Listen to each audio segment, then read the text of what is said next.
The inverter is a key component in any solar system. And in this video, we're going to explore how to add an inverter to our previous example.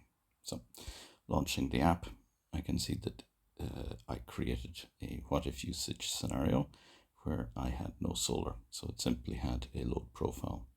So copying that using the copy icon, I create a new copy of it. And then editing it, I can go in here and I can see that I still have my load profile. My load profile is a standard load profile with an annual usage of 6,000 kilowatt hours. To add an inverter, I just click to add the inverter. Then down in the bottom right, I have a plus button to add. I need to name it because I can have multiple inverters and I need to be able to distinguish between them. So I'm just going to call this one Inverter 1.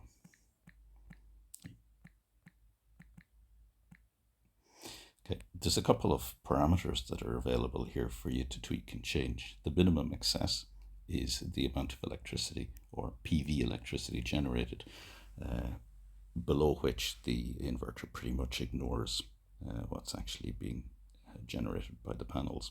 It's kind of a wake up. I don't wake up for anything less than 0.008. The maximum load in kilowatts is what your inverter will produce. This potentially is the maximum it will provide to your home, or if you're not using anything in your home, export to the grid.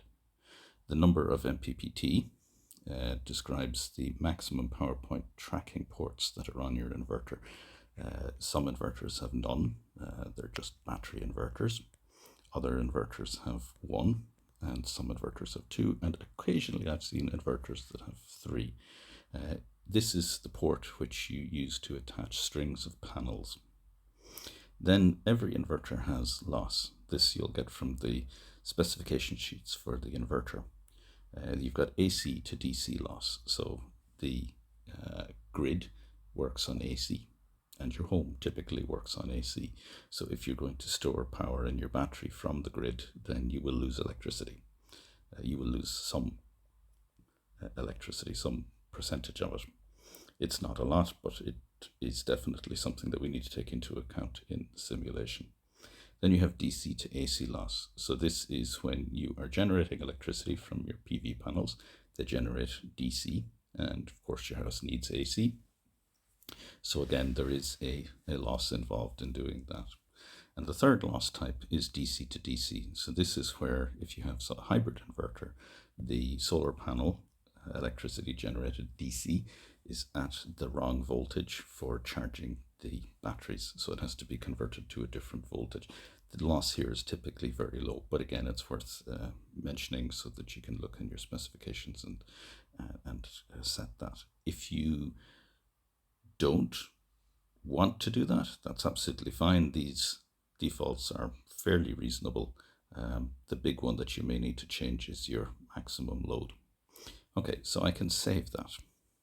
And then I have a tab called Inverter 1. You can have multiple inverters here. So you can have string inverters, you can have micro inverters, you can have hybrid inverters, you can have solar only inverters. And to add a second one is again simple. You just use the button in the bottom right. I'm not going to do that here. You swap to that. And again, you can set the parameters for that. When you have multiple inverters together, you really need to seek professional advice, because not all inverters will work together or work together well. They can cause confusion. There's also issues with multiple hybrid inverters and limiting your export to the grid, which can get you in trouble with the ESP networks. So it's a really good idea to seek advice if you're adding multiple inverters. It is doable, but it's way beyond the scope of this to help you with it. This just simulates it when you do have multiple inverters. Okay, thank you.